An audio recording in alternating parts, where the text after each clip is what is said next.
pemateri cantik dengan pendamping yang setia.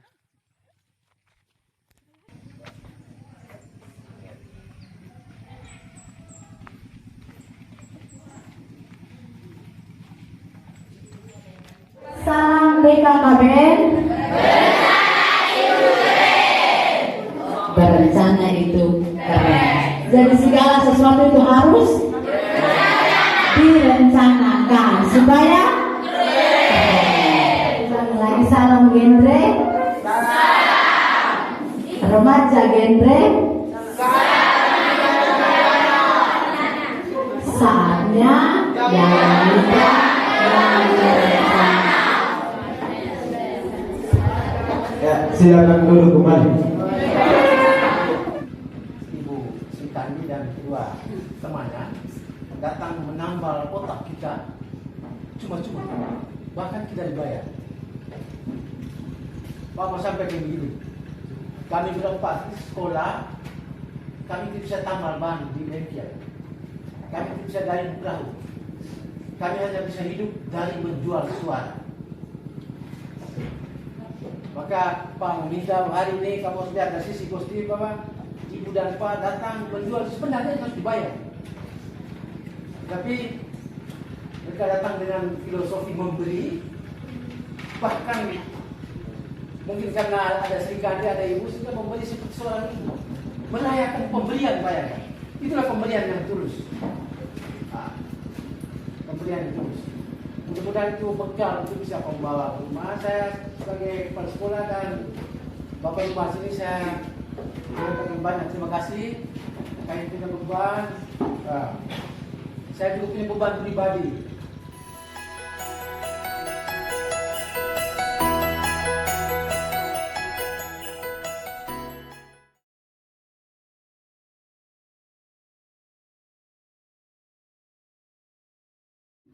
Dewasa ini menjadi masalah nasional terkait dengan stunting. Pernah dengar stunting? Pernah.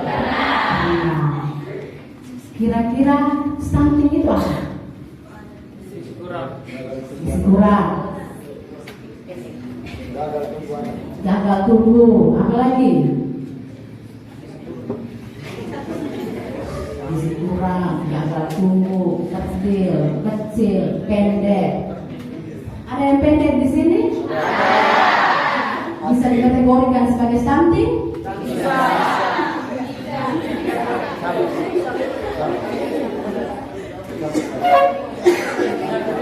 Stunting itu bermula dari remaja. Remaja penentu generasi stunting atau tidak. Karena apa? Karena remaja ini dipersiapkan untuk menjadi bapak dan mama. Kita berbicara tentang cash pro berarti tidak ada sesuatu hal yang tabu atau yang ditutup-tutupi.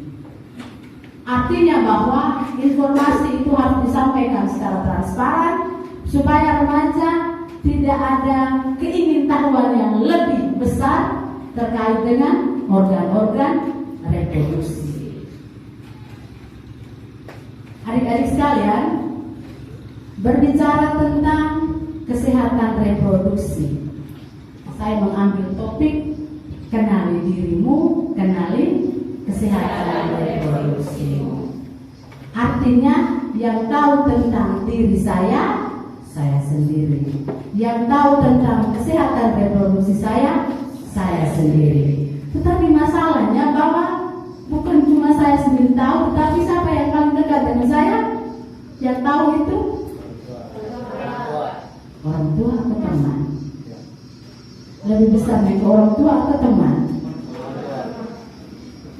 Siapa yang lebih banyak yang ke teman? Siapa yang ke orang tua? Laki-laki saja di belakang yang ke orang tua.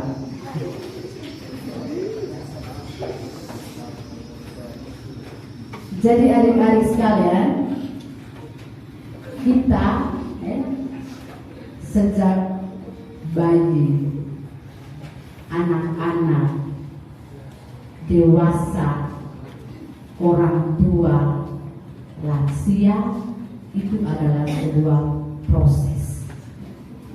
Proses untuk menjadi tua itu dimulai dari sejak kita lahir. Kita lahir bukan langsung jadi tua, tetapi kita lahir jadi bayi. Ya, atau ada di sini yang lahir sudah jadi tua.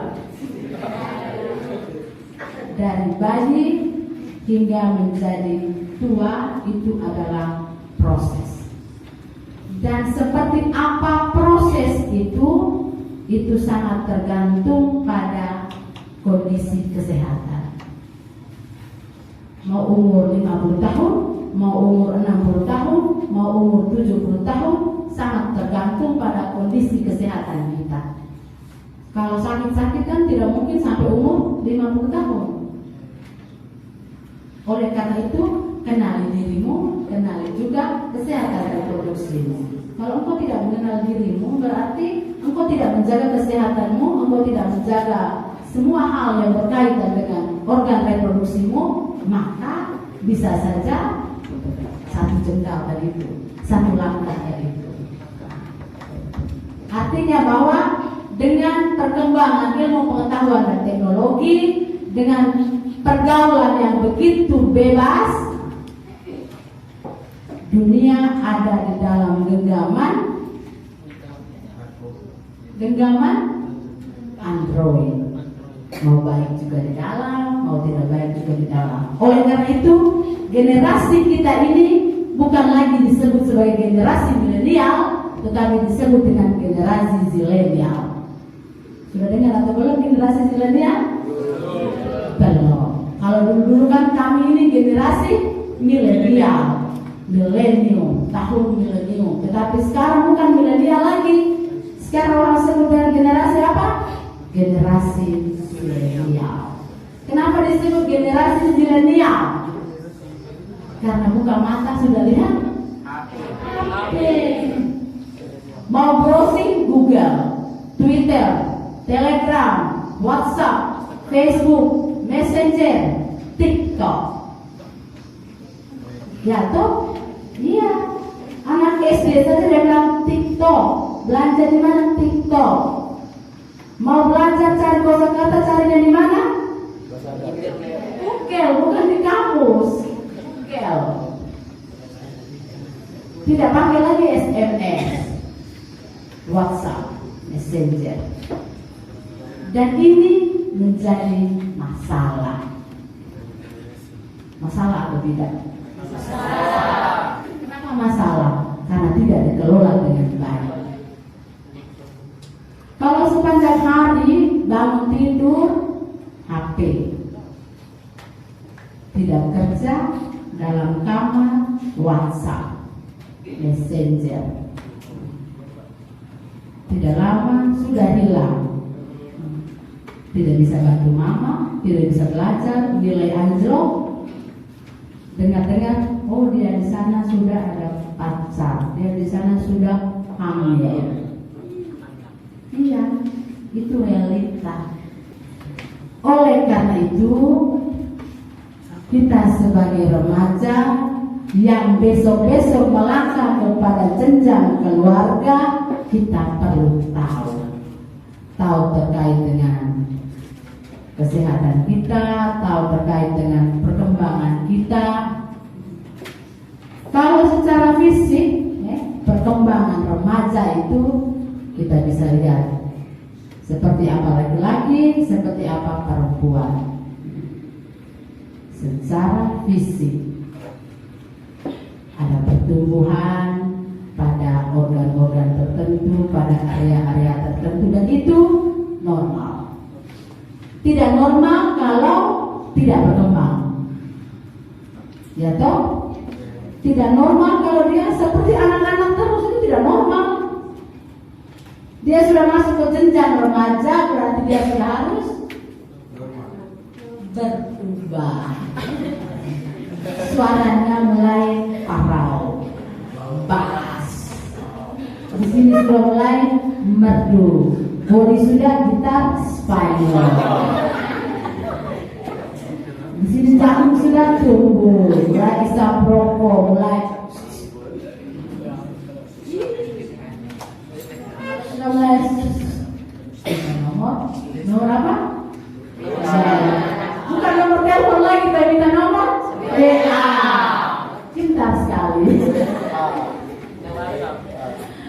Jadi secara umum remaja itu berkembang dalam 3 hal ya. Secara biologis, secara kognitif maupun secara sosio-emosional ya. Biologis seperti Ibu jelaskan tadi, ya ada pertumbuhan, percepatan pertumbuhan pada organ-organ tertentu. Ada perubahan hormon dan ada kematangan seksual. Sudah menstruasi, sudah mimpi basah, itu juga sudah masuk dalam kematangan seksual. Tubuh jagung, tubuh payudara, itu juga perubahan pada hormon. Suara mulai merdu, mulai bass, mulai naksir, mulai minta nomor WA, dekat dengan dia mulai panas dingin, grogi. Ya toh itu namanya perkembangan secara biologis. Secara kognitif, remaja itu dia lebih banyak tidak lihat tapi dia berpikir, membayangkan, berimajinasi. Ih, dia dari sana itu, aduh cantik sekali, dari mana kali? Berpikir, berimajinasi, dia tidak melihat tapi dia sudah punya bayangan. Terus dia sudah mulai punya idola. Punya idola? Punya. Saya punya anak itu dia bilang saya punya idola itu BTS. Ada kan? Ada. Chen Blackpink. Ada. Jungkook. Dan itu bukan hal yang baru untuk remaja. Anak SD itu tahu dia punya penggemar bintang-bintang Korea. SMA Negeri 1 Eman punya penggemar BTS? Punya. Sepak bola. Tadi malam sampai main nonton bola? Ayo, Argentina menang. Iya. Idolanya siapa? Messi.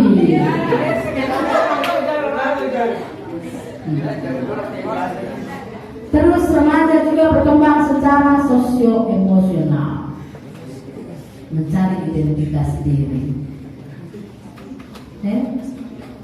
Mencari identitas diri itu seperti berdiri depan cermin lama-lama itu. Rambut sudah kepang satu, salah. Belah tengah, salah. Sudah begitu sudah mulai pergi sekolah dengan lipstick, lip gloss, eyeshadow, pelembab. Dia mulai mencari jati diri. Saya mau seperti Chen Blackpink, saya punya bibir itu harus merah, jadi harus pakai lip gloss, pelembab bibir. Itu namanya bagian dari mencari identitas diri. Kalau dia tidak punya idola, berarti dia tidak semanis sekarang yang duduk-duduk di sebelah sini.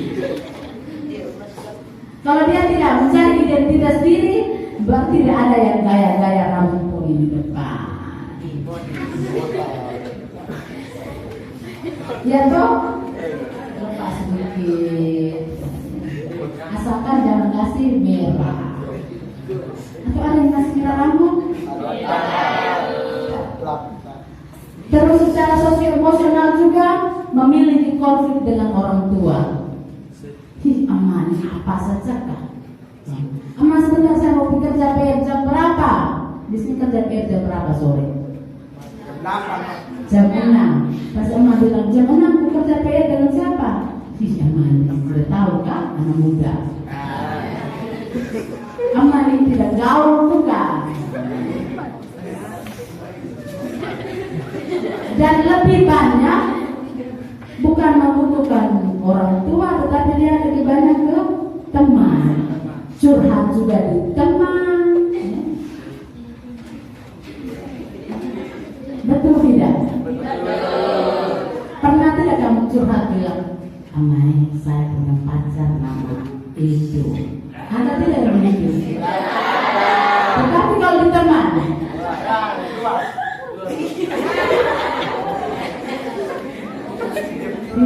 saya naksir edole, begitu toh? Lebih memberanikan diri, lebih percaya diri ketika dia dengan teman.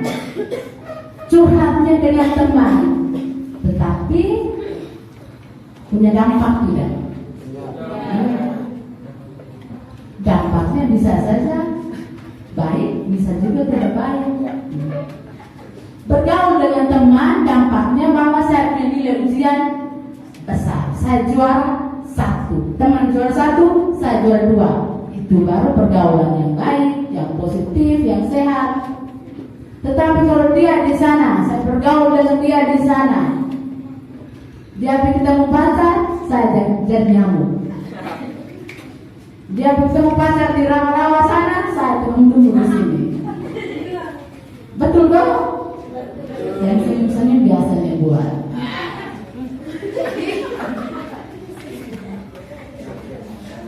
Itu terkait dengan perkembangan remaja secara biologis, kognitif, dan sekarang kita lihat kesehatan reproduksi. Yang namanya sehat itu artinya tidak sakit, ya toh? Tidak cacat. Dan yang namanya sehat pasti dia melakukan fungsinya itu dengan baik. Seorang remaja dalam pergaulannya dia dituntut untuk bisa bergaul dengan teman baik secara fisik, mental maupun secara sosial. Fisik, mental, sosial. Sehingga biologis, kognitif, sosial, emosional itu menjadi satu kesatuan. Dalam arti bahwa dia tidak sendiri, dia membutuhkan orang lain dalam tubuh kembangnya. Dia belajar untuk cari tahu, punya idola. Dan itu terjadi pada generasi sekarang ini. Sehingga orang bilang apa? Remaja penentu masa depan bangsa. Penentu jika pergaulannya juga baik, sehat secara fisik, jasmani dan rohani, dan dia bisa berkreasi, berkolaborasi dalam segala hal. Itu berarti remaja yang luar biasa. Tetapi kalau remaja yang sakit, yang cacat, berarti remaja tersebut tentu yang pertama orang tidak mau teman dengan dia. Yang kedua, dia juga minder, tidak bisa bergaul karena dia cacat, dia sakit. Dan yang ketiga, dia juga tidak bisa mengembangkan segala potensi yang ada dalam dirinya. Oleh karena itu, adik-adik sekalian, kalau berbicara tentang remaja, siapa di sini yang mengenal dirinya anak-anak? Remaja itu ada 3 tahap. Remaja awal, remaja tengah, remaja awal umurnya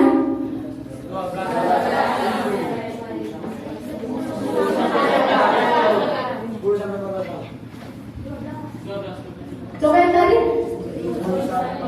10 sampai mantap, itu remaja awal. Remaja tengah 15 sampai 18, dan remaja akhir sampai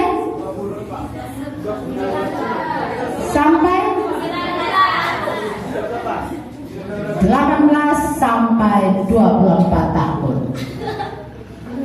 Itu secara kesehatan. Tetapi kami di BKKBN, kami juga membagi remaja dalam 3 tahap. Yang pertama, remaja beraksi. Yang kedua, remaja berkreasi. Dan yang ketiga, remaja berkolaborasi. Remaja apa yang pertama? Beraksi, berkreasi, dan berkolaborasi. Beda toh? Jadi kita masuk remaja yang mana? Sudah masuk ke remaja berkolaborasi. Terkait dengan reproduksi, kita juga perlu tahu tentang hak-hak apa saja yang harus kita miliki berkaitan dengan kesehatan reproduksi. Ada 12 hak reproduksi. Yang saya kasih garis-garis merah, tulisan merah, itu penting. Dan hari ini kita mendapatkan hak yang pertama, yaitu hak mendapatkan informasi dan pendidikan kesehatan reproduksi. Supaya apa?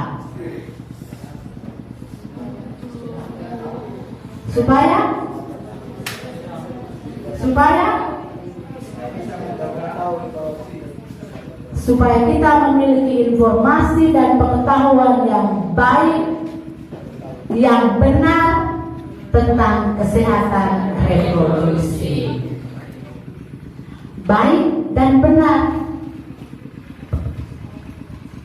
Sehingga ketika kita menjadi teman bagi teman yang lain, kita bisa memberikan informasi itu dengan baik dan benar. Jangan sampai kita menjerumuskan teman.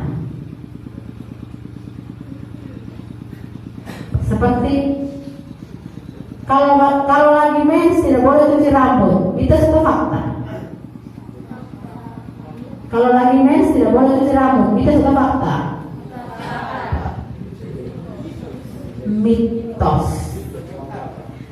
Mitos, dan itu informasi yang diberikan itu juga harus benar. Membayangkan 3 hari dia mens tanpa cuci rambut, apa yang terjadi?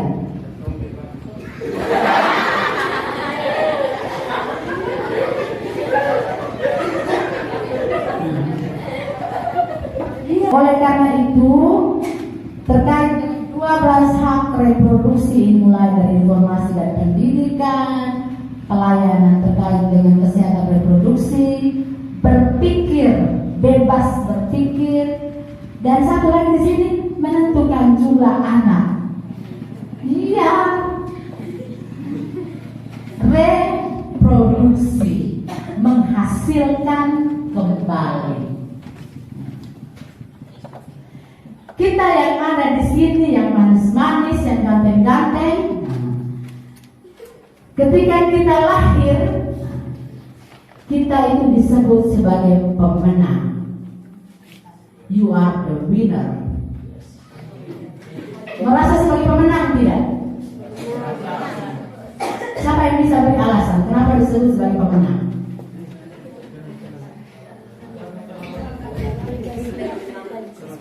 You are the winner. Kau adalah pemenang. Ketika lahir, kau adalah pemenang. Kalau kau tidak jadi pemenang, bukan kau yang lahir, betul tidak? Karena berjuta-juta sel sperma, hanya satu yang membuat sel telur, dan itu adalah Anda sekali. Sepakat?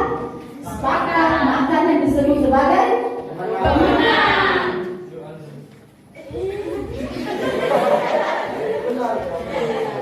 Iya. Jadi berbanggalah pada dirimu bahwa dari sekian ribu sel sperma, cuma satu sel sperma yang membuat sel telur, dan itu hasilnya saya. Iya, itu hasilnya adalah saya, dan itu kita harus bangga.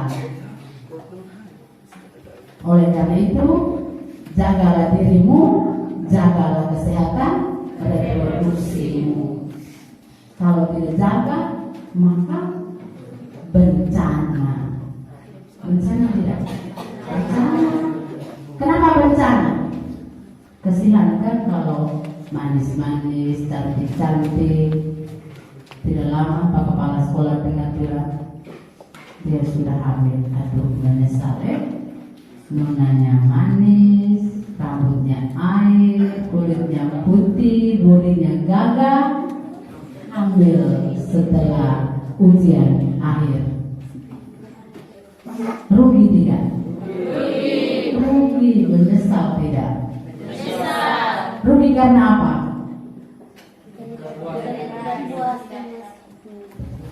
Rugi karena apa? tidak menikmati masa remaja. Yes, tidak bisa menikmati masa remaja. Masa remaja berapa kali? 1 kali. Iya, maka bergaulah yang baik. Karena ketika kita berbicara tentang kesehatan reproduksi, berarti kita harus memikirkan dampak akibat yang terjadi ketika kita tidak menjaga kita punya organ-organ yang menghasilkan tadi. Kita perempuan jam 7 malam masih di luar itu tidak baik. Iya, karena jam itu jamnya setan.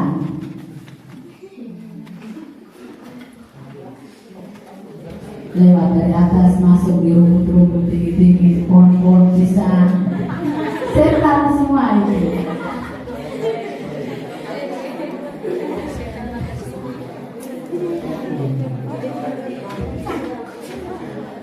Perilaku seks bebas itu banyak runtutannya. Seperti kasus ada teman yang hamil, mungkin kamu melakukan seks bebas, perilaku seks berisiko, harusnya belum bisa. Umur berapa sekarang Nona? 17 tahun sudah menstruasi. Kalau perilaku seks berisiko maka bisa hamil. Dan itu akibatnya apa? Akibat yang pertama, ada yang tahu? Hamil. Iya, itu yang paling pertama, hamil. Yang kedua, penyakit. Yang ketiga, risiko terhadap kanker serviks, kanker pembunuh nomor 1 pada perempuan. Jadi perempuan itu dia punya 2 jenis kanker, kanker payudara dan kanker serviks. Kanker pembunuh nomor 1 itu kanker serviks. Itu karena apa? Melakukan seks pertama kali di bawah usia 20 tahun. Risiko yang berikut, seorang remaja kalau hamil di bawah 20 tahun, risikonya apa? Tulangnya itu yang masih bertambah panjang, yang masih bertumbuh untuk tambah panjang. Tetapi karena dia hamil di usia 20 tahun, tulangnya itu berhenti tumbuh. Tidak tumbuh lagi. Jadi kerdil, anaknya juga kerdil.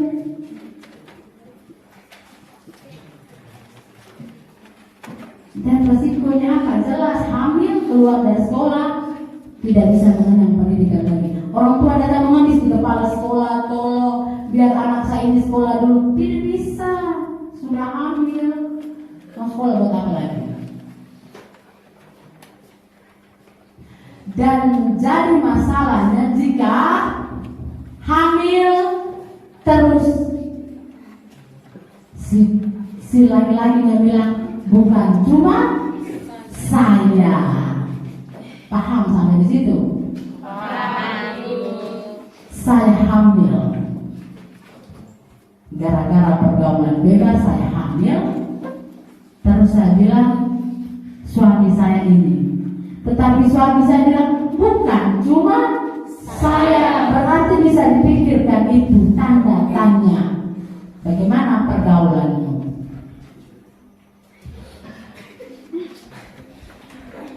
Dan resiko yang berikut, ada satu tulisan merah di bawah itu apa? Stunting. Ketika remaja mengalami masalah dampak dari pergaulan bebas, mulai dari seks bebas. Akibatnya tadi itu sudah jelas ya. Hamil, berhenti sekolah, penyakit, aborsi,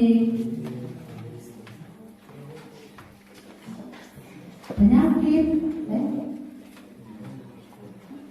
kanker serviks, tulang berhenti tumbuh. Itu runutan dari masalah yang ditimbulkan karena tidak menjaga organ reproduksi. Dan itu banyak, realitanya banyak. Oleh karena itu adik-adikku sekalian, pertumbuhan penduduk itu yang paling banyak itu penduduk usia 15 sampai 64 tahun. Dia dari 50% dia bertumbuh hingga sampai pada 80%. Dan lebih banyak pada generasi-generasi muda. Oleh karena itu, jagalah dirimu baik-baik sehingga tidak terjadi masalah pada organ reproduksi yang kita miliki ini, hamil tidak diinginkan, penyakit menular seksual, HIV/AIDS, narkoba di sini tidak ada, tapi minum. Dan ternyata generasi muda, remaja itu merupakan faktor hulu, faktor pertama penentu besok-besok itu anak-anak itu sehat atau stunting. Itu pada remaja putri.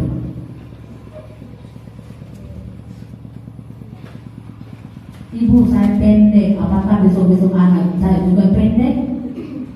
Saya pendek, apakah besok-besok anak saya juga pendek? Jawab? Tidak, belum tentu. Belum tentu toh. Karena ketika dia remaja, dia masuk ke tahap dewasa, masuk ke tahap keluarga, itu proses. Oleh karena itu penekanan yang paling pertama kami di BKBN itu adalah remaja. Remaja harus tahu tentang cash pro, remaja harus tahu tentang pendewasaan usia perkawinan, remaja harus tahu tentang penyakit menular seksual, dan remaja juga harus tahu tentang banyak hal terkait dengan kehidupan dan kesehatan reproduksinya.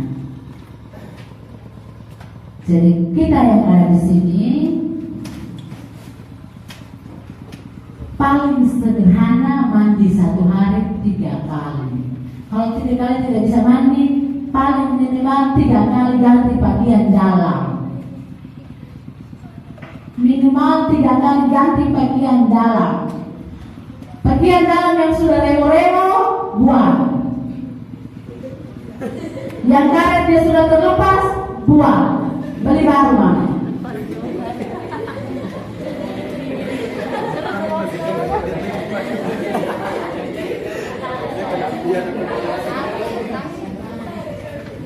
Terus kita perempuan, kalau ada kelainan di sekitar payudara, di sekitar organ intim, sampaikan secepatnya kepada mama.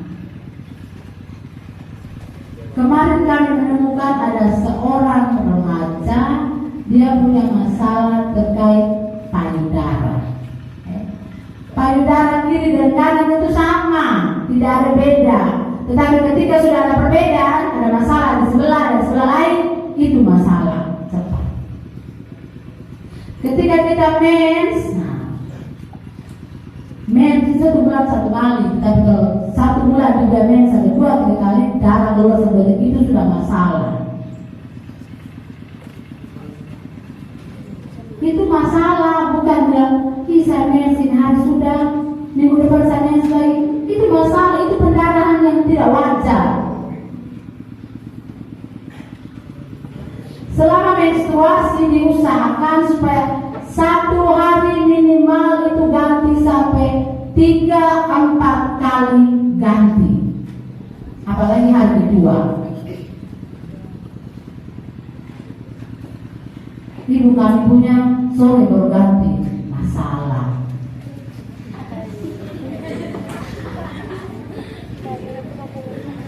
Iya, darah kotor sudah diajar dalam pembahasan tidak dibersihkan, dia uap lagi masuk ke dalam. Dan itu penyakit. Kalau sudah keputihan yang berlebihan itu juga masalah. Kita perempuan, kita itu dikatakan keputihan yang normal kalau 1 minggu sebelum haid dan 1 minggu sesudah haid. Tetapi kalau dalam 1 bulan itu dia keputihan, itu fatal. Segera ke dokter, ke mama, ke bidan.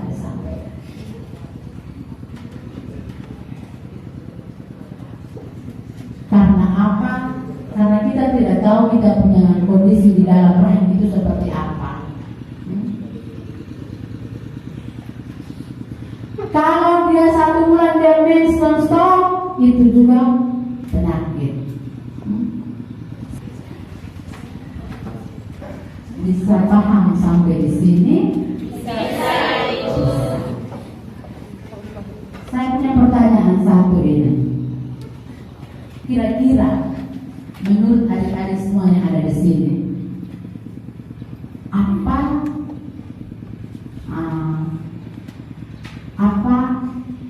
hal yang mendasar yang menyebabkan remaja bisa mengalami masalah-masalah terkait dengan kesehatan reproduksi? Di sini saya kasih ilustrasi. Kenapa remaja berperilaku hidup tidak sehat? Ada 1, 2, 3, 4, 5. Alasan apa? Apa yang menyebabkan bahwa dalam kehidupannya, dalam berperilakunya, dia melakukan hal-hal yang tidak sehat atau tidak baik? Alasan apa? Dia begitu karena begini. Dia itu hamil karena begini. Itu saya kasih ilustrasi. Ada 5 alasan mengapa dia bisa terjerumus dalam pergaulan bebas, mengapa dia bisa mengalami masalah-masalah terkait dengan kesehatan reproduksi. Gambar yang di sebelah kanan atas, ada yang tahu tulisan apa di situ?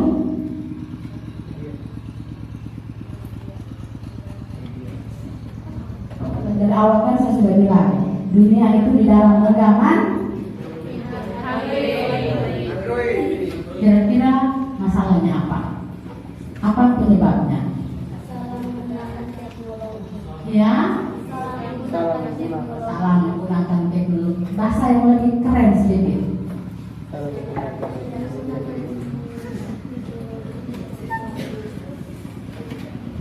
Salah menggunakan media informasi. Salah menggunakan media informasi.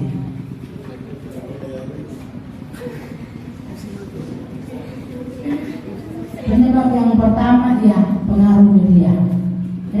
Situ ada pengaruh internet, televisi, radio, dan yang paling parah itu pengaruh handphone.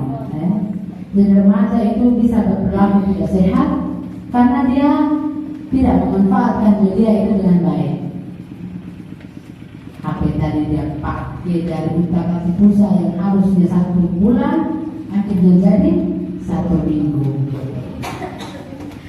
Bukan pakai untuk browsing juga, dipakai untuk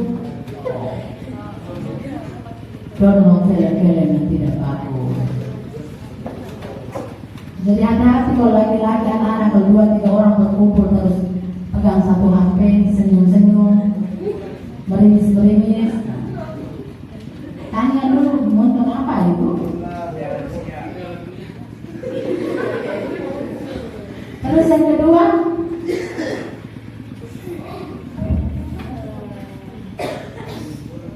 yang di bawah ini, yang di sebelah kiri, yaitu ya pertengkaran. Siapa yang bertengkar?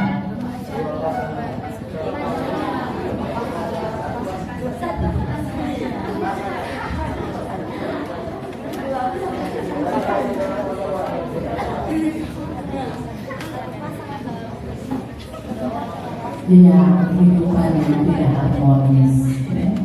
Bertengkar terus setiap hari. Mengandaikan di rumah papa dan mamamu bertengkar terus setiap hari, kau nyaman tidak? Tidak. Kau cari pelarian ke siapa?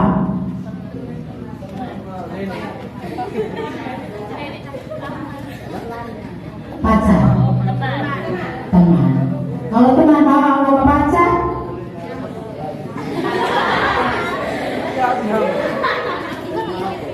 kita bilang syukur alhamdulillah. Jadi masalah pada remaja sehingga dia berperilaku hidup tidak sehat itu yang pertama, keluarga tidak harmonis. Dia pada mama itu bertengkar terus, jadi anak kurang mendapatkan kasih sayang sehingga pelariannya ke narkotika, pelariannya ke minum mabuk, pelariannya ke seks bebas. Yang kedua, pengaruh media. Pengaruh media juga berakibat tidak baik dalam perkembangan remaja dalam kesehatan reproduksinya. Mengapa?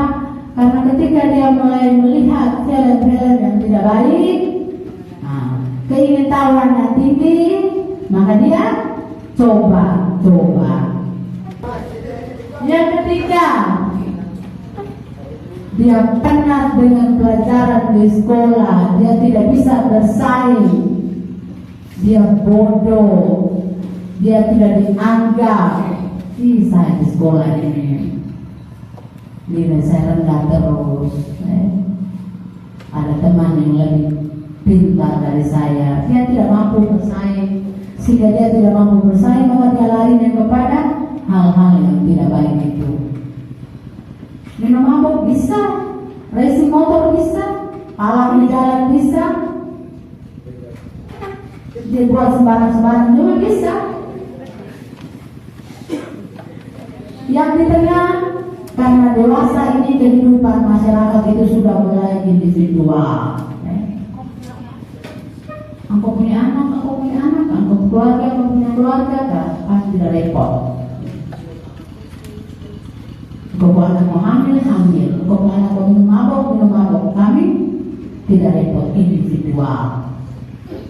Dan yang terakhir, masyarakat semakin liberal, semakin berlomba-lomba untuk menjadi lebih baik tanpa memperhatikan orang-orang di sekitar.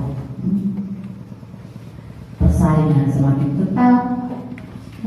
Ketika Anda diperhadapkan pada situasi seperti itu, maka hamil remaja juga bisa, seks bebas juga bisa, minum mabuk juga bisa, dan semua hal perilaku yang sifatnya tidak sehat. Kalau perilaku itu sifatnya tidak sehat, maka otomatis Anda membuat tidak sehat juga Anda punya organ reproduksi. Organ reproduksi itu tidak sehat, maka hasilnya juga tidak sehat, tidak baik. Jadi adik-adikku sekalian, berdasarkan hasil sensus itu, dari 9 orang anak itu 9, 10 ada 1, 2 yang hamilnya usia remaja. Dan betul, SMA Negeri 1 Wuling kita sudah ada hamil remaja. Dari sekian banyak anak, mungkin 2, 3 hamil usia remaja. Yang kedua, kalau dia hamil usia remaja, sensus membuktikan bahwa anak-anak lahir dari orang tua yang umurnya 15 sampai 19 tahun. Dan kalau anak-anak itu lahir dari orang tua dengan umur 15 sampai 9 tahun, maka resikonya bahwa bayi itu bisa mati, ibunya juga bisa mati. Jadi jangan pikir senang awal, hasilnya tidak baik. Hasilnya untuk diri, hasilnya juga untuk keturunan. Dan yang namanya kehamilan remaja itu dia punya masalah itu banyak sekali. Jadi harapan saya jangan sampai setelah pulang dari sini kepala sekolah bilang, ibu nona yang duduk di depan itu yang pakai baju putih yang dari pintu itu tuh dia sudah hamil. Aduh, saya pukul dada. Harapannya jangan seperti itu. Dan yang paling mengerikan bahwa remaja itu rentan terhadap menularnya HIV/AIDS. Lebih banyak, kalau dulu lebih banyak di TNI Polri, dan sekarang lebih banyak di remaja. Kenapa? Pergaulan. Karena apa? Ibu bilang tadi bukan cuma salah, berarti pergaulannya cukup bebas, maka rentan terhadap remaja. Pertanyaannya, bisa baca ini?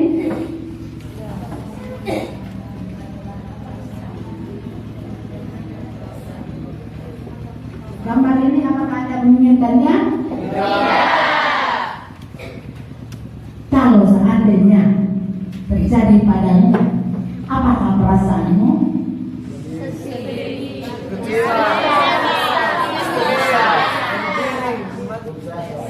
Serasa, menyesal, sedih, malu. Paling pertama itu malu. Yang kedua, menyesal. Teman-teman saya masih dengan celana jeans, ngepres, baju ketat, saya di sini dengan daster.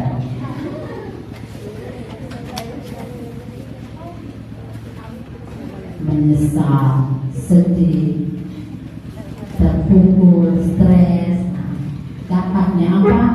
Aborsi, kematian ibu dan anak, anemia, berat bayi lahir rendah, sampai pada masalah stunting. Tadi yang kita omong tentang stunting, pendek. Pertanyaan lanjutnya, apakah yang pendek itu besok-besok anaknya juga pendek? Tidak. Apakah pendek itu saya bisa kategorikan sebagai stunting? Tidak. Jelas tidak. Harus berani katakan tidak. Karena pada prinsipnya stunting itu pasti pendek, tetapi tidak semua anak pendek itu stunting. Mengapa demikian?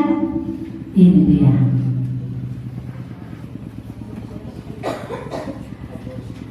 Lihatlah kita pada dua otak di sebelah itu.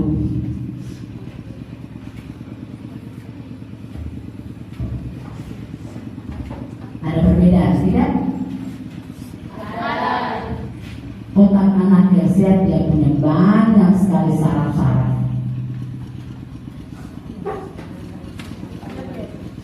Sedangkan anak yang tidak sehat otaknya sedikit sekali saraf. Jadi kalau kita berbicara tentang stunting, itu ada dua aspek di dalam situ, yaitu gangguan pertumbuhan dan gangguan perkembangan. Tumbuh itu kita bisa hitung, berat badan, tinggi badan kita bisa hitung, tetapi secara perkembangan tidak bisa kita ukur. Makanya ibu bilang tadi, stunting pasti pendek, tetapi tidak semua anak pendek. Itu lihat dari apa? Ini kecerdasan. Kalau ngomong ini betul otak, tadi yang bilang otak itu ada kecerdasan. Makanya lihat dia punya saraf-saraf di sana itu banyak sekali. Jadi adik-adik, Andalah penentu generasi berikutnya, mau sehat atau mau stunting. Kalau mau sehat, maka harus punya otak dengan beribu-ribu saraf di dalamnya. Karena ketika otak itu sarafnya itu hanya sedikit, maka dampaknya itu besar. Apalagi ditambah dengan hamil usia remaja, menyebabkan anak itu pendek, anak itu kurus, anak itu berat badannya tidak naik, tidak normal, bodoh di dalam juga ada. Tapi kalau pendek tetapi dia dia pintar, itu tidak dikategorikan sebagai karena aspek tumbuh, aspek kembang. Dan ingat baik-baik, siapa di sini yang di rumahnya punya adik yang masih timbang di posyandu? Angkat tangan. Nona dari mana? Tabana. Punya adik umur berapa tahun? 32 dengan 5 tahun. 3 dengan 2. Pernah pulang rumah mama bilang adik ini harus terima PMT? Tidak. Ataukah mama bilang ini stunting? Siapa yang punya adik yang mamanya bilang stunting?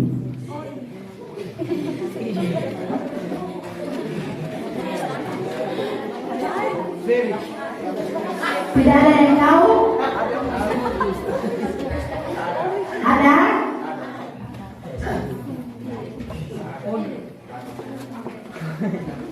Jadi kalau bilang stunting, coba tes dia punya perkembangan. Suruh dia buat ini, buat itu, buat ini, begitu. Dia baik, tidak bagus dia. Kalau dia secara perkembangan yang dia bagus, maka jangan bilang dia stunting. Itu hanya dari segi tubuhnya saja. Sekarang, kira-kira pertanyaan terakhir.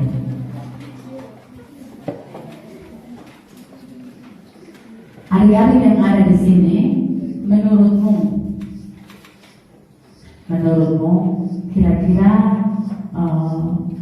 kamu sebagai generasi muda bisa berperan tidak dalam upaya percepatan penurunan stunting? Punya peran tidak? Punya peran tidak?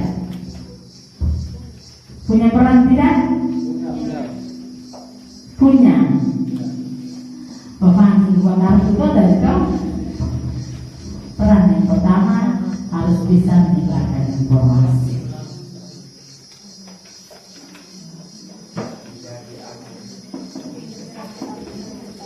Terkait stunting itu apa, mengapa sampai stunting, harus buat seperti apa, itu tugas kita.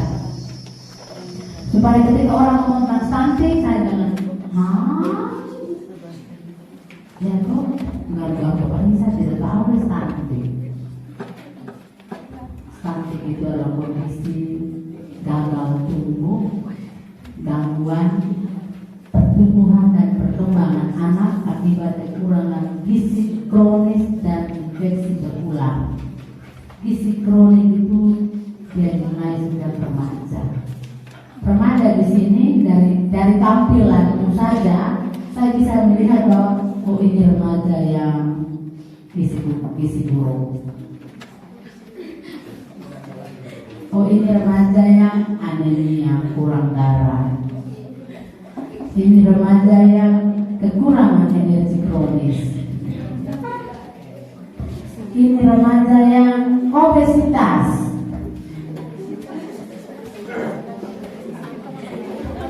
Ada satu dokter ahli dia bilang begini, seorang remaja yang sehat itu dilihat dari face.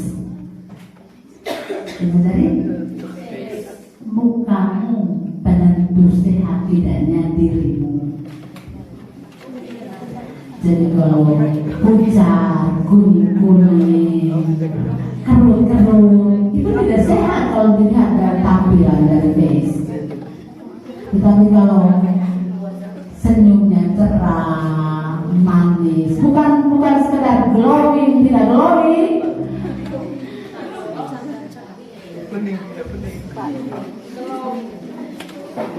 Itu ahli gizi bilang seorang remaja yang sehat kita lihat dari face. Dan itu kita sudah tahu bahwa dia sehat. Dari fisiknya kita sudah tahu bahwa dia sehat. Jadi tugas-tugas kita yaitu sebagai corong menginformasikan ama, bapak, kalau mereka ngomong tentang stunting itu artinya begini, gangguan pertumbuhan dan perkembangan dalam waktu yang lama. Akibat apa? Akibat kurang gizi. Jadi mulai sekarang jangan lagi bilang diet. Saya sudah ikut buku ini, saya mau diet teman. Buat apa diet? Bertumbuh. Siap dirimu, jangan kurus kerempeng. Kalau kurus kerempeng susah hamil besok-besok.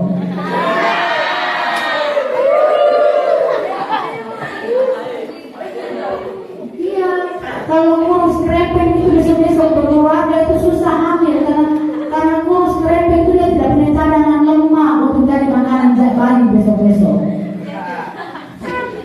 Jadi yang rasa diri sudah kurus kerempeng, jangan diet.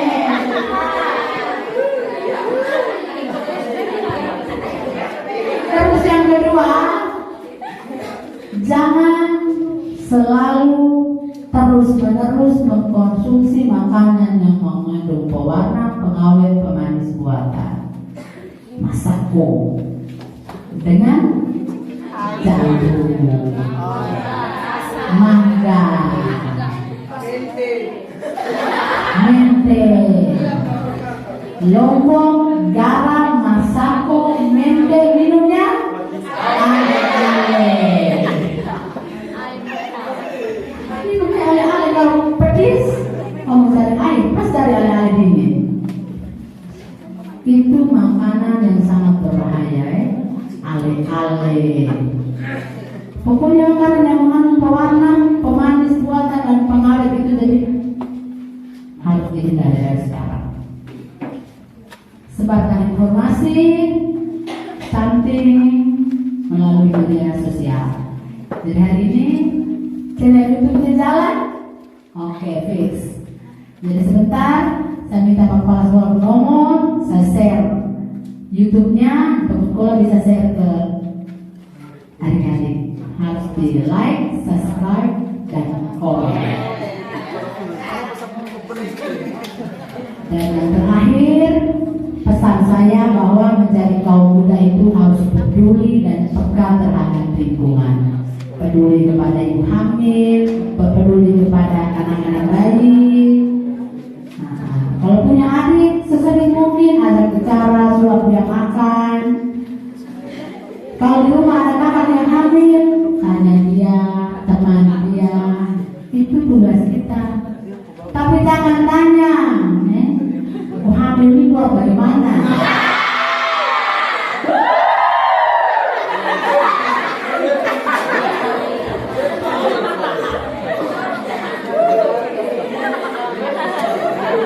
Tetapi harus bilang, ingat sementara hamil harus makan banyak, makan yang bergizi, jaga kesehatan.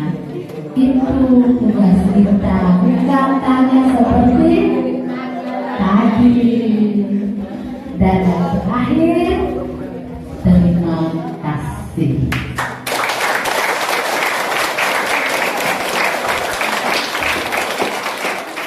Dengan demikian pertemuan kita siang hari ini, saya sebagai kepala sekolah saya tutup secara resmi.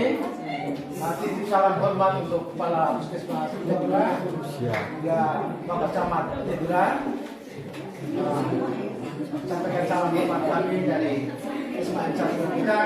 Juga salam untuk adik bungsu kami SMA swasta Jayapura.